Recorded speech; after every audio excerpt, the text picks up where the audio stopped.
friends, I'm Baba Nick. Welcome back to the channel.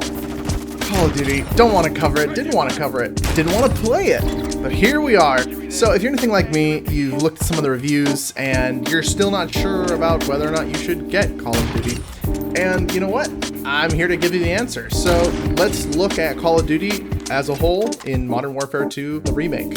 So first things first, guys, like I said, if you've looked at any of the reviews, you might be a little confused about whether or not you should actually get it. The number one problem being crashes. And it's horrible, you know? You see people on Steam just absolutely drowning this in mixed reviews because too many crashes every single match. I've been playing it, and hey, check it out. I've had one crash. Probably 20 hours into this game, and I think I've had a single crash. So why is that? Well, on day one, people were ready to light this game on fire for all the crashes and other little bugs here and there, and hey, it turns out it was just a driver issue. So if you jump back onto the last driver from NVIDIA, you're probably gonna be fine. Or if you wait for the next driver to come out, you'll probably be fine. Either way, it was kind of one of those things that got overblown, and what are you gonna do about it? Not to mention some of the videos, a lot of, you could tell, typical Call of Duty toxic, you know, YouTuber fans, right? I don't need to hear about your Duders review, but let's get to this straight and easy, right? I'm not gonna make you watch this whole video to know whether or not you should get it. I'm gonna tell you right now. Should you get Call of Duty? Yeah, you should. But there's a lot of caveats to that. Yeah, you should. So if you want to stick around and figure out why, or if you want to just take my word for it, I think the majority of you would be happy to just go out, buy it right now, and end the video. So let's talk about it. First things first, multiplayer, right? So over the years, the game has changed so much. If you played the original Call of Duties, they weren't even multiplayer back in the day. But as they became more and more multiplayer, it became a game for investors, not to be played by investors, but a game just out there to make money year after year after year. And so we went from fantastic, you know, like really interesting stories and plots and good gameplay to kind of this crackhead shooter where everyone runs 30 miles an hour and jumps up in the air and does a 360 backflip to shoot each other. It's changed a lot, obviously. Some people love it, some people hate it. Here's how the new game is stacking up. So first off, this is going to dial back on some of the meta BS, right? The jumping around, sliding, 360 no-scopes. A lot of that has really been dialed back. It feels good. It feels like the early days of the original Modern Warfare 2 before any of that stuff had started. It feels good, guys. Not to mention, we've got some new items that really help change the gameplay, right? The shock stick, which can stun an enemy or destroy their items, killing them in the process sometimes, or even the drill charge, which is the anti-camp grenade. You throw that bad boy at a wall where you know people are camping, and it launches the grenade into the room, taking care of the problem. Little changes like that feel really good, and the gameplay for multiplayer feels really good. It feels somehow over the top, like Call of Duty's always have felt, but like it's slowed down and become a little bit more tactical, and that feels great. A lot of this, if you played the Modern Warfare 1 remake, you're kind of going like, yeah, that seems about right, you know, like that's kind of what they went with in the last one, but what's the difference for this one? Well, the difference for this one is it's the latest game, obviously, right? This is going to be where the fan base is really hanging out, and yes, I know there's plenty of you still playing Black Ops 1. I know there's even people still playing World at War as of this video, which is good for you guys. You know, you found a classic and you stuck with it, but we're looking at Modern Warfare 2, so let's continue. So, in a world where freemium games rule, it's kind of hard to want to pick up a $70 shooter, especially when it's kind of buggy, and we'll get to the story in a minute. But guys, the game feels good. It's fun. You know, it's something that I'm thoroughly enjoying. I'm having a lot of fun playing this game. It's made a lot of steps in the right direction. One of those caveats is, even though the game's $70, there's going to be a battle pass, which I'm like, guys, I just paid you $70 with the battle pass, really? You know, like, at least give me the first one for free. But at the end of the day, this game is still owned by investors who want to make money back. But like I said, steps in the right direction might get us there. And in a time when we have so many freemium shooters that are just so okay, whatever, you know.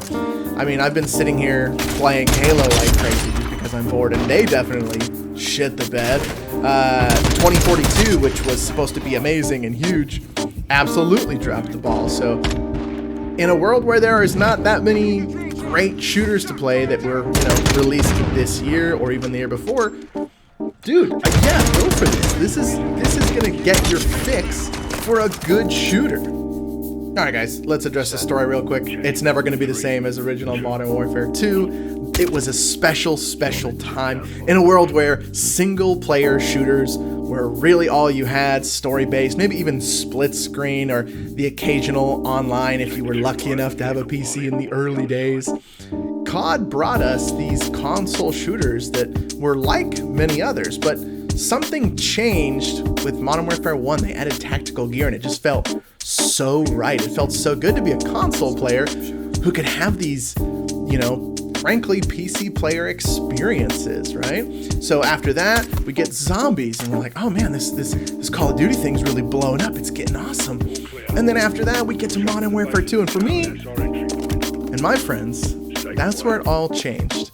Sitting there looking at the menu in a garage with a TV in it in the dark at 11 o'clock at night going, wait a minute, I unlocked a throwing knife. Why would I use that? Grenades would make more sense. Well, Call of Duty showed me, and to this day, we are still throwing knives into each other. It's fantastic. And then we finally jump into the story thinking that, it's just going to be like the other older games. It'll be okay or maybe kind of good. We'll see. And the original Modern Warfare 2 just hits so hard. Where am I going with this? Yeah, this story is not that. It's not that at all. It's not the right time for that. It doesn't feel that good. It's a bit janky. Levels are really hit or miss. There's 2 or 3 crafting levels where you have to craft items to survive because you don't get a gun, and it's tedious, guys. It's boring. It's weird. But whatever. A few of the levels are pretty good, worth playing, and I know you're gonna play it. You want those extra operators. You want those extra, parts for your guns or whatever that you get at the end of the mission. Like, you want it. So, play the story, but hey, just keep expectations in check. So, let's wrap it up. Here's the deal. Over the years, Call of Duty kind of became this overly toxic, meta gaming ass, 360 spawn killing, not even close to realism shooter, right? It was the Hollywood shooter. Didn't make any sense, didn't have to make sense, but people were playing it, and every year they release one just to make a buttload of cash. Modern Warfare 2, the remake, specifically the multiplayer, is a step in the right direction, and in a what I'd like to call famine of multiplayer shooters this year, guys, it'll get you through it. It'll get you through it, and it will be fun. Go play it with a friend. If you have friends, even better, even more of a reason why you should pick it up. So, with all the pros and all the cons I've kind of given you here, is it worth buying the game? Ooh, kinda yes, kinda no. I'd say the yes gets pushed over the edge just because of the climate we're in with, shooters coming out right now. And it is fun. If Battlefield hadn't absolutely shit the bed, I'd say, you know what? You could probably skip Call of Duty and just play Battlefield instead. But here we are in this world. So, guys, go play it. You'll have a lot of fun playing it. It's good. The solid gameplay really just feels like original Modern Warfare 2, but better. And I'm having way more fun than I expected out of Call of Duters, a game series that I've absolutely been avoiding for the past several years because it's just gotten old and tired. But this one feels really good, guys. Grab some friends, you'll have a blast with it. If you're thinking about picking this up and you don't have friends to play with, maybe skip it, keep the $70 and wait a year for another shooter to come out that is worth playing. Alright guys, this is where we're going to wrap the video up. If you are interested in the game but still not sure, I mean, it's out there. All the information's out there. And hey, some of the stuff I paraphrased. These are also my personal experiences, so not everyone's going to have the same experience. I'm just giving you that heads up right now. And if at any point in the video you were saying to yourself, why would I play this when I have CSGO? You and I are not on the same planet. but you're more than welcome to visit mine. So, hey, if you enjoyed the content, if this helped you make a decision, like, subscribe. It helps my channel grow, and I appreciate it. Thank you so much for watching, and I hope to see you in the next one. Bye.